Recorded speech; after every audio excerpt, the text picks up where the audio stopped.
नमस्कार दोस्तों, मैं विनोद कुमार यादव वीडियोवादी के इस ऑनलाइन प्लेटफॉर्म पर आपका स्वागत करता हूं। आज हम लोग अकबर के बारे में पढ़ेंगे। जैसा कि पिछले वीडियो में आप पढ़ चुके हैं कि हुमायूं के बाद जो है अकबर आते हैं, और पिछला जो भी वीडियो आपने देखे हों उसको देख लीजिए, तब ये कहानी ज़्यादा बेटर होगी, ज़्यादा समझ में आएगी कि हुमायूं की जन्म कैसे हुआ, उसकी माँ कौन थी, हुमायूं मतलब कैसे कैसे यहाँ पर शासन हुआ, फिर हुमायूं को कैसे शेरशाह ने बाहर भगा दिया, फिर 1555 से 1556 ईस्वी तक शेरशाह ने कैसे दिल्ली पर आक्रमण किया, मतलब भारत पर आक्रमण किया। उस सब के बारे में अगर आपको विस्तृत देखना है तो आप एक साइड से पूरे इतिहास के वीडियो को देखिए। इसी क्रम में सारी वीडियो पूरा इतिहास ऐसे ही अपलोड कराया जाएगा। थोड़ा सा शेरशाह सूरी वाला वीडियो शायद अच्छा नहीं आया, उसमें उसका रीजन ये था कि वीडियो को जूम करके एडिट किया गया और वो सही नहीं आ पाया, थोड़ा सा फट गया है। तो शेरशाह सूरी वाला वीडियो फिर से बनाया जाएगा, आप उसके लिए टेंशन ना लीजिए। बाकी और जो वीडियो है उसको देखिए। हाँ, उसमें आप ऑडियो तो देख ही सकते हैं, उसका ऑडियो सुन सकते हैं और उसके माध्यम से एक एक चीज़ बताई गई है उससे भी लिख सकते हैं, कोई वो विशेष दिक्कत नहीं है। थोड़ा सा देखने में प्रॉब्लम हुई है, ये तो हम मानते हैं। तो अकबर के बारे में आइए देखते हैं, प्रेम पूर्वक बढ़िया से एक एक पॉइंट कवर किया जाएगा ताकि परीक्षा में कोई परेशानी न हो, एक भी प्रश्न हमारा छूटने न पाए। प्रयास यही हमेशा हम रहेगा वीडियोवादी वीडियो का। आप आइए देखते हैं क्या है आज अकबर के बारे में। अकबर का जन्म कैसे हुआ, अकबर की मृत्यु कहाँ से हुई, कैसे कितने युद्ध लड़े, कितना उसका क्षेत्र था, इसके बारे में डिटेल देखते हैं। आइए, अकबर 1556 से 1605 ईस्वी तक, जैसा कि आप ये चीज पिछले देख चुके हैं कि हुमायूं की मृत्यु 1556 ईस्वी में पुस्तकालय भवन से सीढ़ी से उतर रहे थे, उसी समय उतरते समय गिर करके उनकी मृत्यु हो जाती है। इसके बाद उनका लड़का अकबर, जो कि 13 वर्ष 6 माह 13 वर्ष अप्रॉक्सीमेट 13 वर्ष का था, उस समय से गद्दी संभालता है। 13 वर्ष 4 माह के करीब का था, तो वहां से गद्दी संभालता है, फिर शासन व्यवस्था चलती है। जैसा कि आप जानते हैं कि हुमायूं के साथ अकबर के संरक्षक के रूप में या उसने अपने सेनापति के रूप में बैरम खां को लाया था, तो बैरम खां भी मुख्य भूमिका निभाते हैं इसमें। आइए देखते हैं।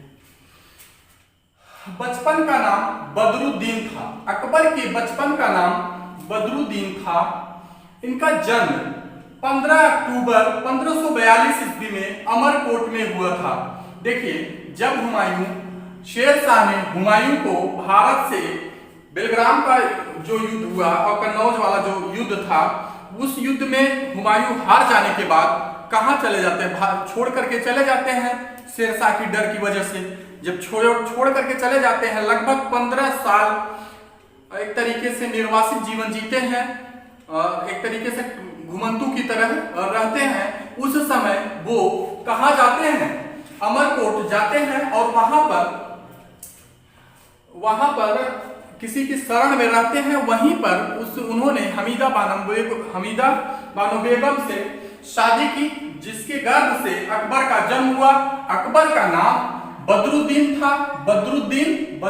था और इनका जन्म 15 अक्टूबर 1542 ईस्वी में अमरकोट में हुआ। अब आगे बढ़ते हैं। खतना में नाम परिवर्तित होकर के जलालुद्दीन मोहम्मद अकबर हो गया। 1546 ईस्वी में खतना होता है। हमारे मुस्लिम भाइयों के मतलब धर्म में एक खतना होता है। खतना के बारे में विशेष तो आप लोग तो जानते होंगे। खतना जैसे हिंदू धर्म में जनेऊ धारण करते हैं, उसी प्रकार से खतना में भी शरीर के कोई अंग है उसको काटा जाता है, या ऐसा कुछ सिस्टम है, उसके बारे में डिटेल्स हम नहीं जानते हैं। लेकिन आप अगर जानते हो तो आप कमेंट करिएगा। लेकिन हम जहां तक जानते हैं, कुछ लोगों से हमको जो ज्ञान मिला है वो यही है कि खतना किसी अंग को उनके जो है थोड़ा सा काटा जाता है, इस वजह से उसको खतना कहा जाता है। तो खतना में 1546 ईस्वी में उनका नाम बदरुद्दीन पहले था, अब नाम परिवर्तित करके जलालुद्दीन मोहम्मद अकबर कर दिया गया। अब देखिए दोस्तों, जब हुमायूं की मृत्यु हो जाती है, हुमायूं की मृत्यु के बाद इनका राज्याभिषेक, तब अकबर का राज्याभिषेक होगा। देखिए यहाँ पर बैरम खान ने भी बहुत ईमानदारी किया, बहुत ही ईमानदारी किया, नहीं तो वो चाहता तो लगभग पूरा सिस्टम चलाता था, हुमायूं के साथ मिलकर के सब कुछ जानता था, तो वही शासक बन सकता था, लेकिन उसने वफादारी निभाई। और अकबर उस समय 13 वर्ष 4 महीने के थे।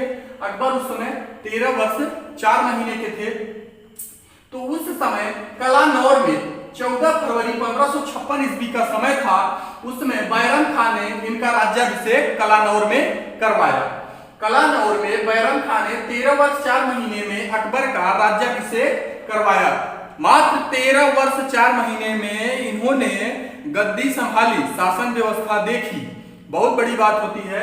13 वर्ष 4 महीने में सम्राट बनने पर अकबर ने, अब देखिए अकबर ने भी वफादारी निभाई। यहाँ पर सम्राट बनने पर अकबर ने अपने संरक्षक को वजीर नियुक्त किया और खान ए खाना की उपाधि दिया। खान ए खाना की उपाधि दिया। खान ए खाना की उपाधि दिया। एक उपाधि और दिया था, बड़े प्यार से, बहुत प्यार से इनको खान बाबा भी कहा करता था। वो प्यार से जब खुश रहता था या उनकी उपाधि भी दिया था, अक्सर कहता भी था, लेकिन कहीं कहीं दिखा है कि जब खुश रहते थे अकबर तो बड़े प्यार से उनको बुलाते थे कि खान बाबा, खा बाबा कहते थे। 2 उपाधि दिए, खान ए खाना की और खा बाबा की। बहुत खुश रहते थे अकबर उनसे, ठीक है। सम्राट बनने पर अकबर ने अपने संरक्षक को वजीर नियुक्त किया और खान ए खाना की उपाधि दिया, ठीक है। आगे बढ़ते हैं। मक्का की यात्रा के दौरान ही पाटन नामक स्थान पर मुबारक खान नामक व्यक्ति ने किसकी हत्या कर दी? बैरम खां की हत्या कर दी। ध्यान लीजिएगा, बैरम खां की हत्या कर दिया, बैरम खां की, ठीक है। बैरम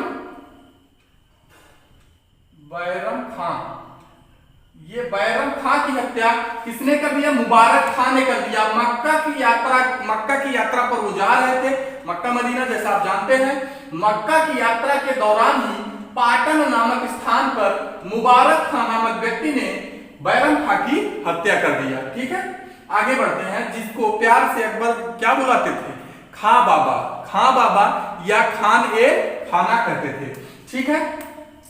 अब देखिए यहां पर आता है कि सभी धर्मों में सद्भाव कायम किए थे। ये लगभग कायम करने का प्रयास करते थे और लगभग किए भी थे कायम। सभी धर्म को वो समानता देना चाहते थे। नतीजा ये था, परिणाम स्वरूप ये हुआ कि जो जजिया कर लगाया जाता था गैर मुस्लिम लोगों पर, उसको इन्होंने वापस ले लिया। कहा कि नहीं, सब बराबर सब रहेंगे, ठीक है। तो मतलब न तो हिंदू न मुस्लिम, कोई हिंदू मुस्लिम वाद नहीं रहेगा, कुछ नहीं रहेगा। लगभग एक तरीके से कह लीजिए कि बहुत ही अच्छा शासन हम तो कर सकते हैं कि कोई जातिवाद तरीके से, मतलब कोई धर्मनिरपेक्ष एकदम बना दिया गया था इनके द्वारा, कि लगभग प्रयास किया कि हिंदू मुस्लिम न होने पाए और जजिया कर को इन्होंने वापस ले लिया। जजिया कर समाप्त कर दिया, जो कि आप इसके पीछे भी आप पढ़ चुके होंगे कि उसमें ब्राह्मणों पर जो है जजिया कर लगाया गया था। फिर बाद में गैर मुस्लिम जितने भी लोग रहते थे सब पर जजिया कर लगाया जाता था और जजिया कर देना एकदम अनिवार्य था। बाकी और जो मुस्लिम पर जो कर लगाया जाता था वह स्वेच्छा से होता था। तो एक तरीके से अन्याय था ये गैर मुस्लिम लोगों के लिए। तो अकबर ने इस पर पहल की और इसको सुधारने का प्रयास किया। यह एक उनका सराहनीय कदम था। तो अकबर ने देखिए जजिया कर हटाने का प्रयास किया है। यहाँ पर आप इसको समझते चलिए। जजिया कर को इसने समाप्त कर दिया। अकबर के दरबार में 9 रतन रहते थे। अब आप थोड़ा कल्पना करिए कि अकबर का जैसे दरबार है, उस दरबार में 9 लोग बैठे हैं। कल्पना करिए, थोड़ा सोचिए कि दरबार, कभी मूवी भी देखते होंगे दरबार कैसे रहता है। जैसे रावण का दरबार रहता था, हनुमान जी गए थे वहां पर, तो उस प्रकार से आप थोड़ा सा कल्पना करिए कि एक दरबार है, उस दरबार में 9 लोग ऐसे जगह जगह बैठे हैं। 9 रत्न का मतलब कोई सोना गहना नहीं, 9 लोग रहते थे जो कि रत्न से भी उनको, मतलब रत्न से भी ज्यादा वो उनका मूल्य समझता था। बहुत मतलब ही मूल्यवान व्यक्ति थे वो लोग, ठीक है। तो अकबर के दरबार में 9 रत्न रहते थे। उसमें पहला नाम है बीरबल का, जो कि हिंदू थे। बीरबल क्या थे? हिंदू। उनके बारे में डिटेल अभी हम पढ़ेंगे। अक्सर इसके दरबार में ऐसा नहीं था केवल मुस्लिम लोग थे, इसके मतलब दरबार में हिंदू मुस्लिम दोनों समानता में रहते थे। ज्यादा करके हम तो देखते हैं कि हिंदू ही थे और ये सबको मानता था। देखिए कैसे बीरबल थे इनके। अबुल फजल एक नवरत्नों में से थे। टोडरमल थे एक नवरत्नों में से। तानसेन जी थे एक।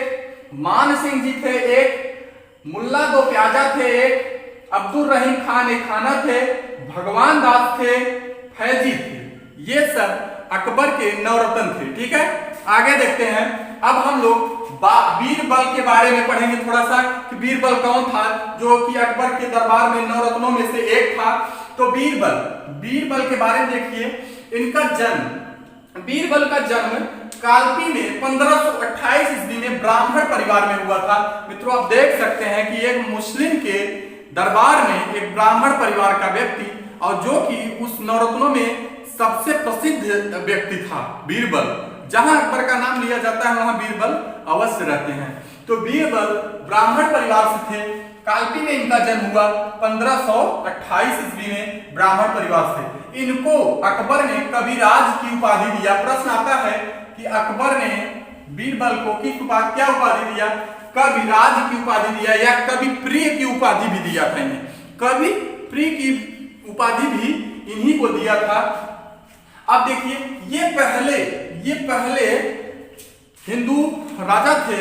बीरबल पहले हिंदू राजा या पहले व्यक्ति थे जिन्होंने दीन ए इलाही धर्म स्वीकार किया। स्वेच्छा से कोई दबाव नहीं बनाया गया। इन्होंने दीन ए इलाही धर्म को स्वीकार किया। ठीक है, तो ये प्रश्न आता है कि पहला हिंदू व्यक्ति जिसने दीन ए इलाही धर्म को स्वीकार किया। आप इधर उधर न भटक करके सीधे अकबर के दरबार में चले जाइए। नवरत्न में से एक, जो सुपर नवरत्न में से पहला व्यक्ति था बीरबल, उन्हीं ने ही दीन ए इलाही धर्म को स्वीकार किया। ठीक है, आगे देखते हैं। इनकी मृत्यु हो गई थी। अब देखिए, बीरबल को अकबर भी बहुत मानते थे। लगभग प्रमुख जितने भी चीजें थी, आप बीरबल अकबर के बहुत किस्से भी सुने होंगे, तमाम चीजें सुने होंगे। उसमें देखिए कि अकबर जब फंसता है कहीं तो बीरबल से ही सलाह लेता है। तो हमेशा सलाह बीरबल से लेता था। तो बीरबल से उसको बहुत जरूरत रहती थी। तो यूसुफ जाइयों के द्वारा एक विद्रोह उत्पन्न हो गया उसके शासन काल में।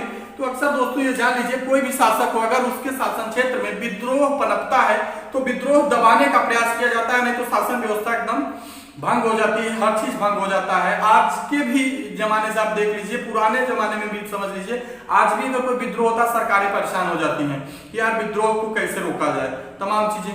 तो ऐसा विद्रोह तो होना ही नहीं चाहिए, लेकिन यहाँ अगर हुआ है तो इसको दबाने के लिए यूसुफ जाइयों के विद्रोह को दबाने के क्रम में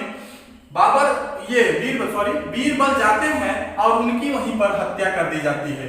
हत्या 1586 ईस्वी में, 1528 ईस्वी में पैदा हुए, 1586 ईस्वी में इनकी हत्या कर दी गई यूसुफ जाइयों के विद्रोह को दबाने के क्रम में। यूसुफ जाइयों के विद्रोह को दबाने के क्रम में बीरबल साहब जाते हैं और इनकी हत्या वहां पर 1586 ईस्वी में हो जाती है। ठीक है, आगे दूसरा व्यक्ति था अबुल फजल। अबुल फजल के बारे में थोड़ा सा जान लेते हैं कि आईने अकबरी इन्हीं के द्वारा लिखा गया है, अबुल फजल के द्वारा। और एक अकबरनामा, अकबर परीक्षा में मोस्ट इंपॉर्टेंट है, ये भी बहुत आता है। ठीक है, और राज्याभिषेक 13 वर्ष काल कहाँ हुआ था अकबर का, ये भी बहुत आता है। फिर इसके बाद बचपन का नाम भी कभी कभी पूछ लेता है, बहुत इंपॉर्टेंट नहीं, कभी कभी आ जाता है। तो इसमें लगभग इतने चीजें रखी गई हैं सब। अकबर का संरक्षक कौन था, ये भी परीक्षा में आ जाता है। ठीक है, आगे देखते हैं। अबुल और अकबरनामा की रचना भी किसने किया था? अबुल फजल साहब ने ही किया था। अबुल फजल का बड़ा भाई फैजी अकबर के दरबार में राजकवि था। आइए देखते हैं साहब। अब इसके बाद टोडरमल भी इन्हीं के दरबार में नवरत्नों में से एक था। इसका जन्म यूपी के क्षत्रिय कुल में हुआ था। यूपी के लगभग इटावा क्षेत्र में टोडरमल का जन्म हुआ था। टोडरमल 1582 ईस्वी में अकबर का प्रधानमंत्री था। टोडरमल 1582 ईस्वी में अकबर का प्रधानमंत्री हुआ करता था। ठीक है, आगे बढ़ते हैं। टोडरमल की मृत्यु हो गई 1589 ईस्वी में, टोडरमल भी खत्म हो गए। अब देखिए तानसेन। तानसेन जैसा कि आप जानते हैं संगीत के क्षेत्र से जुड़ा हुआ नाम, संगीत का बादशाह, सुर का बादशाह तानसेन से आप समझेंगे कि तानसेन कौन थे। तानसेन का जन्म, ये प्रश्न आता है पीसीएस में आया है कि तानसेन का जन्म कहाँ हुआ था, तो ग्वालियर में एक ब्राह्मण परिवार में हुआ था। देखिए मित्रों, अभी तक आप लगभग जितना देख रहे हैं सब हिंदू धर्म से ही लोग जुड़े चले आ रहे हैं। तानसेन ग्वालियर में एक ब्राह्मण परिवार में इनका जन्म हुआ। कई रागों का निर्माण इन्होंने किया, कई रागों का निर्माण किया। एक चीज आप जानते होंगे, ध्रुपद गायन शैली जो संबंध है वो इन्हीं के समय में इसका विकास हुआ। इन्हीं के समय में ध्रुपद गायन शैली का विकास हुआ। आगे देखते हैं, इनको अकबर ने कंठाभरणवाड़ी विलास की उपाधि दिया था। कंठाभरणवाड़ी विलास की उपाधि अकबर ने दिया था। तानसेन को अकबर ने कंठाभरणवाड़ी विलास की उपाधि अकबर ने दिया था। प्रमुख कृतियां, तानसेन की प्रमुख कृतियां थी मियां की टोड़ी, मियां की मल्हार, मियां की सारंग, मियां की टोड़ी और मियां की मल्हार और मियां की सारंग। दरबारी कान्हड़ा इन्हीं का था।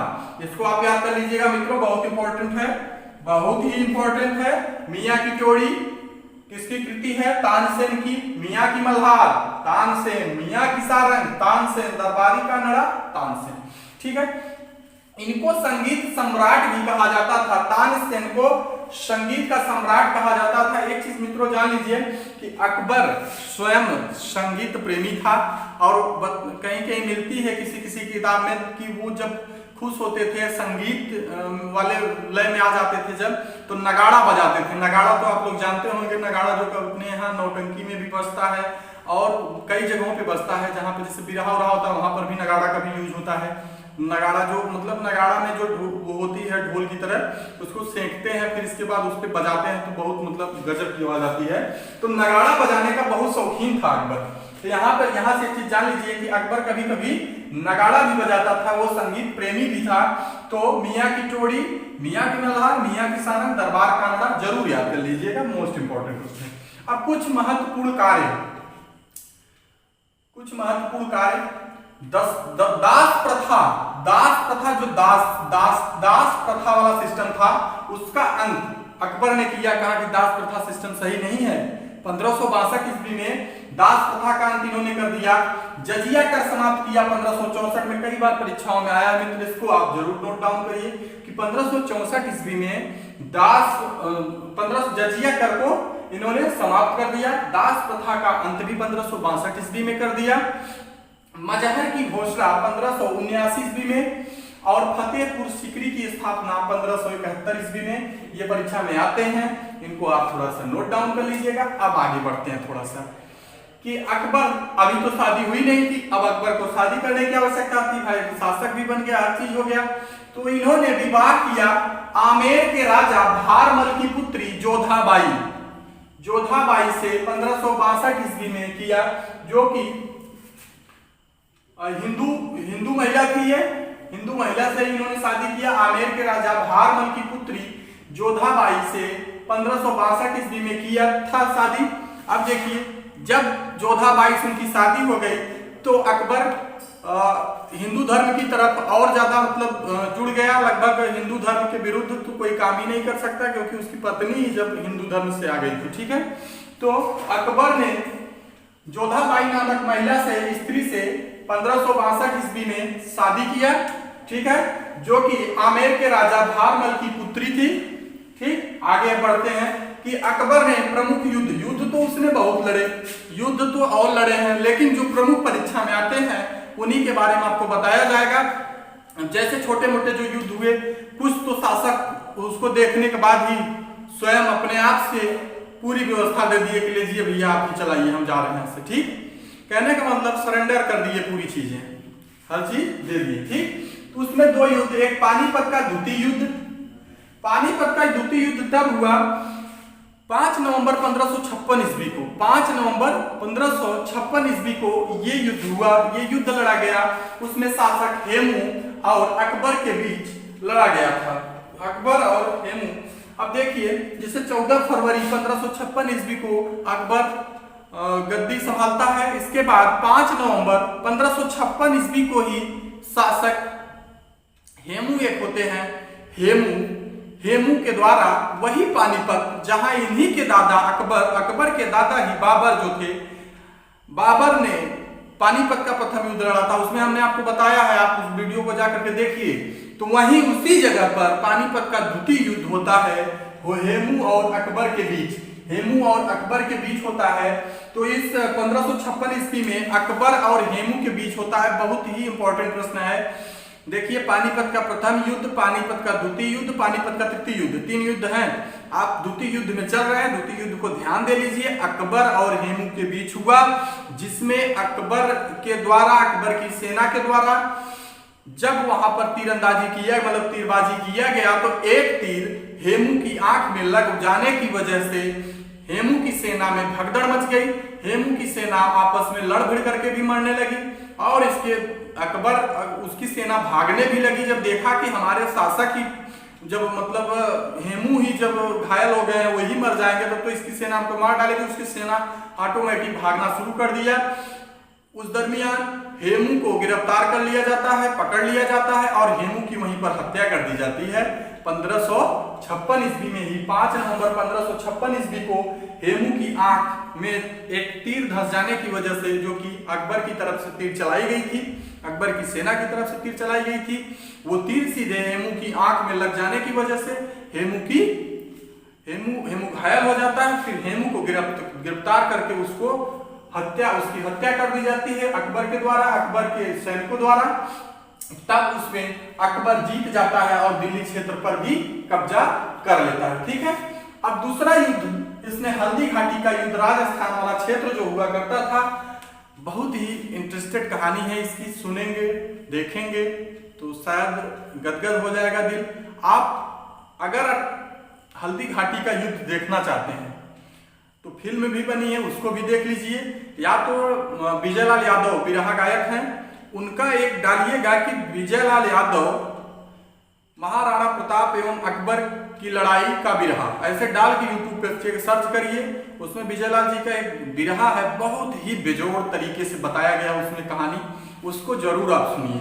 उसको सुनने के बाद आपको पूरी कहानी साफ साफ नजर आएगी कि जिस समय सारे शासक, जितने और क्षत्रिय शासक थे और लोग शासक थे, वो अकबर की डर की वजह से अपना सब कुछ उसको सौंपते जाते थे, स्वेच्छा से देते जाते थे अपना शासन क्षेत्र। लेकिन महाराणा प्रताप ने कहा कि सर कट सकती है लेकिन सर झुक नहीं सकती।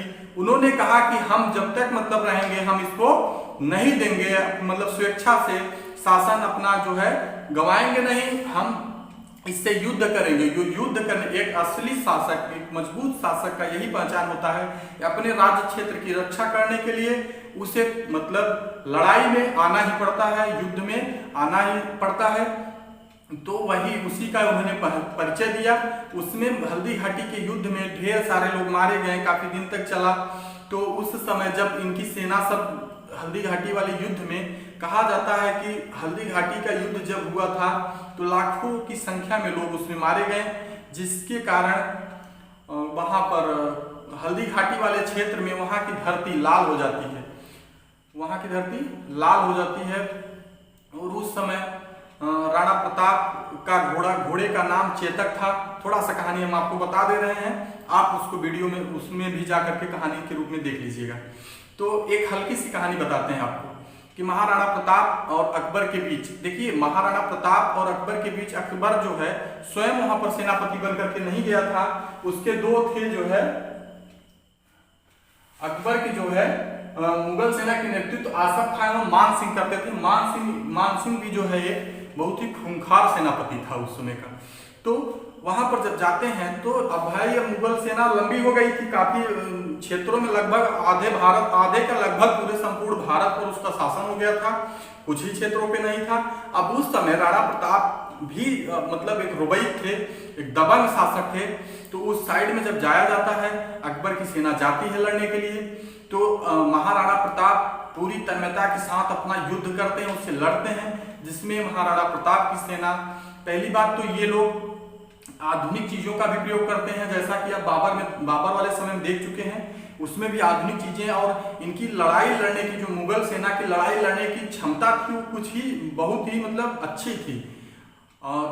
जिसको शेरशाह सूरी ने सीखा था, और शेरशाह सूरी ने जब सीख लिया तभी तो वो कहा था कि मतलब हम मुगल सेना को बाहर कर देंगे, बाहर किया भी था बाद में चल करके।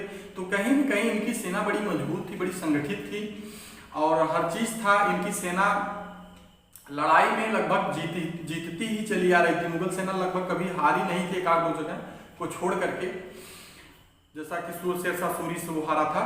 और तब ये जाते हैं राणा प्रताप वाले क्षेत्र में और राणा प्रताप को हरा देते हैं। उनकी सेना को मतलब उनकी सेना मार दी जाती है, काट दी जाती है। फिर महाराणा प्रताप अकेले बचते हैं, घोड़े पे बैठे थे, घोड़े से चेतक से कहते हैं कि चेतक लगता है आज मैं मारा जाऊंगा, आज मैं मारा जाऊंगा मुगलों द्वारा।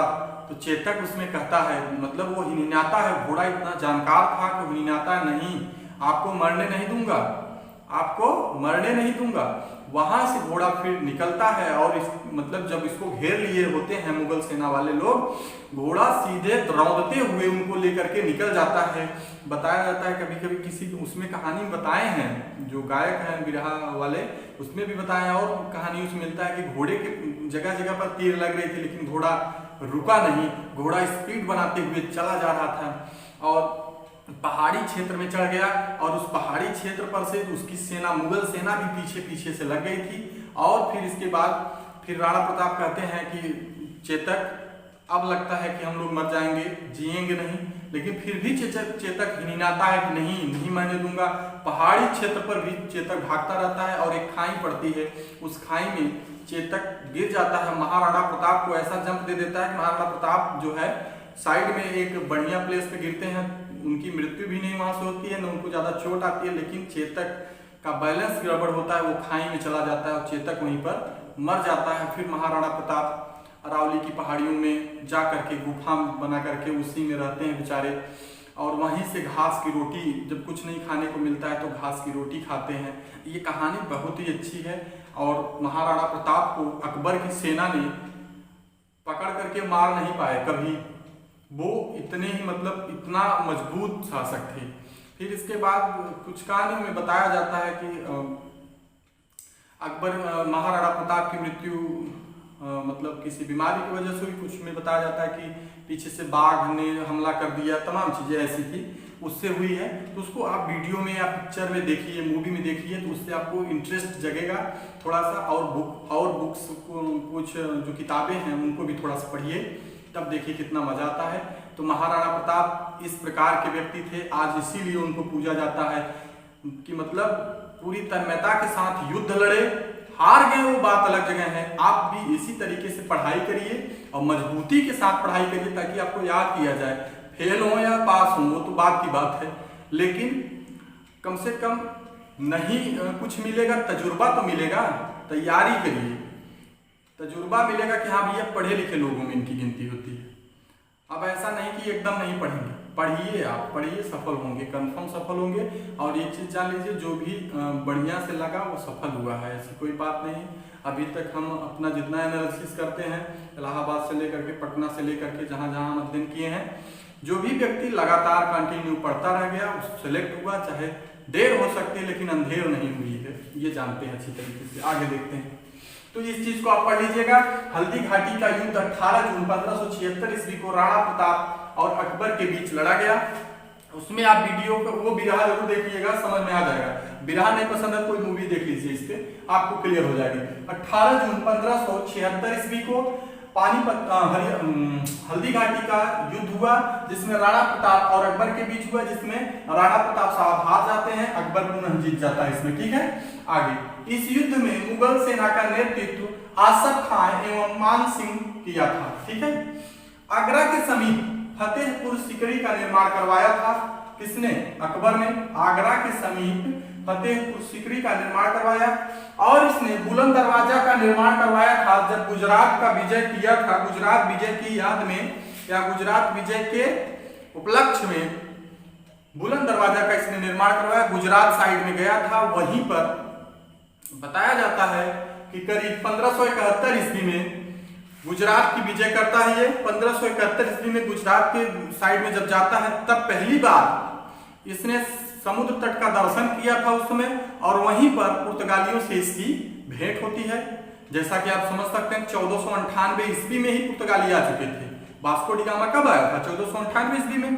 तो इसका मतलब वहां पर पुर्तगाली लोग थे, अभी गए नहीं थे, तो पहली बार पुर्तगालियों से वहां पर उनकी मुलाकात हुई थी। ठीक है, तो उसी गुजरात को जब जीत लिया उसके विजय की याद में बुलंद दरवाजा का निर्माण करवा दिया। ठीक है, 1583 ईस्वी में नया कैलेंडर इलाही संवत चलाया। 1583 ईस्वी में इलाही संवत किसने चलाया? ज्यादा डेट नहीं आता, लेकिन ये याद करिएगा कि इलाही संवत किसने चलाया? तो अकबर ने चलाया नया कैलेंडर। शासन प्रणाली की प्रमुख विशेषता मनसबदारी प्रथा थी। ठीक है, मुगल काल की राजकीय भाषा फारसी थी। यहाँ पर ये पूछ सकता है कि मुगल काल की राजकीय भाषा क्या थी? फारसी थी। और इसी समय पंचतंत्र का अनुवाद फजल ने अनवर ए सादात नाम से किया था। एक चीज दोस्तों जान लीजिएगा कि बाबर मुगल वंश का संस्थापक था, लेकिन अकबर मुगल वंश का वास्तविक संस्थापक था। मुगल वंश का वास्तविक संस्थापक अकबर था। ठीक है, इस चीज को आप थोड़ा सा गौर करिएगा। यहां पर लिख लीजिएगा कि मुगल वंश का वास्तविक संस्थापक अकबर। ठीक है, अकबर था। मुगल वंश का वास्तविक संस्थापक अकबर था। लगभग पूरे भारत पे इसने और कई क्षेत्रों पर इसने जो है अभियान किया और सब पर ये विजय पाता चला गया, कहीं हारा नहीं लगभग सब पर विजय पाता चला गया। कुछ लोग तो वैसे ही दे दिए कि हट जाओ भाई अकबर आ रहा है। ठीक है, मुगल काल की राजकीय भाषा क्या थी? इस समय फारसी थी। प्रमुख चित्रकार अब्दुस समद को सीरी कलम की उपाधि दिया था। अब्दुस समद बहुत अच्छा ही चित्रकार था, बहुत अच्छा चित्रकार था, उसके दरबार में था।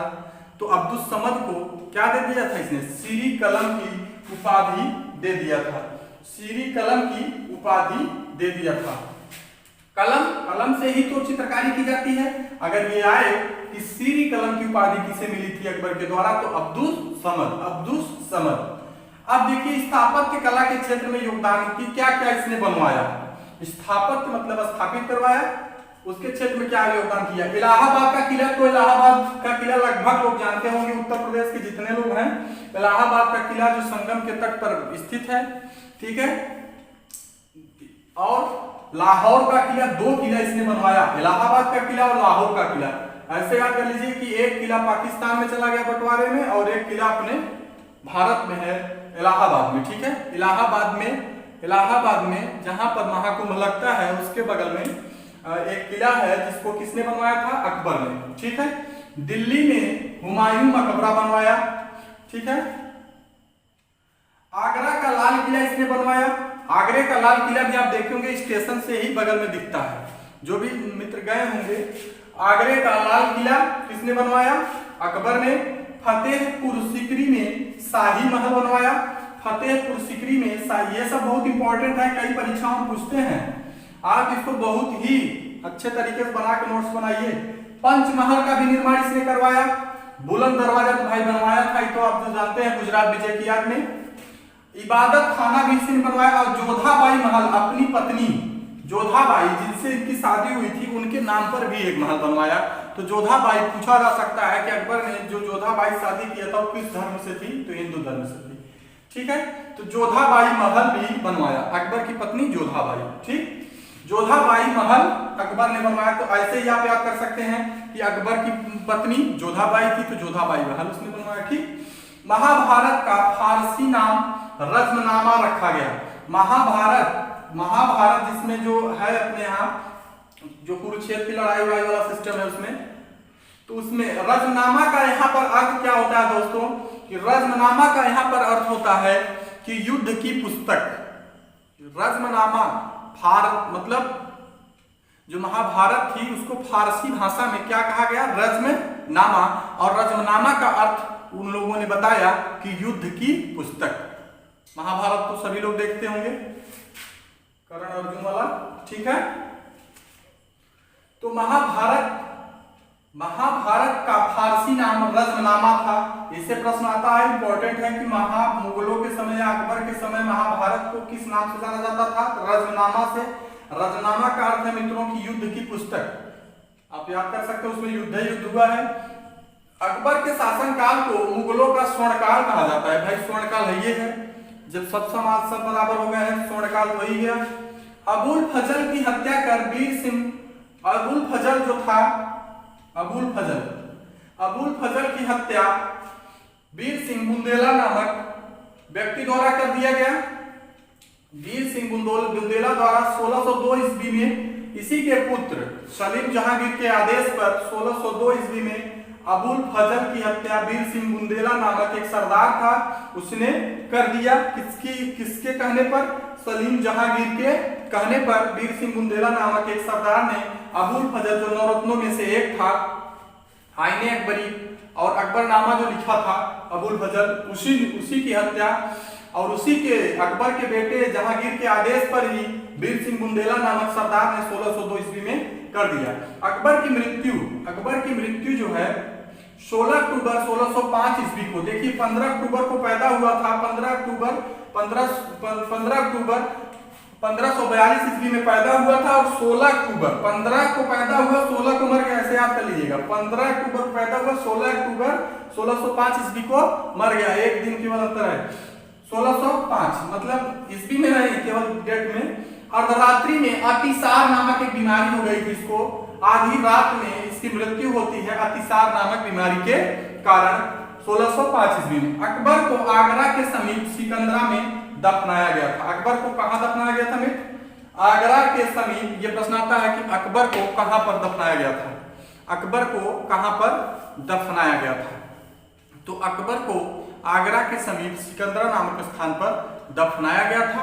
और बाबर के बारे में अगर पूछे तो बाबर को भी आगरा में दफनाया गया था, लेकिन उसकी इच्छा के अनुसार फिर उसको काबुल लेके, शायद कुछ मिस्टेक तो नहीं हो रहा है, देख लीजिएगा, फिर उसकी इच्छा के अनुसार उसे काबुल में फिर ले जाकर के दफनाया गया था।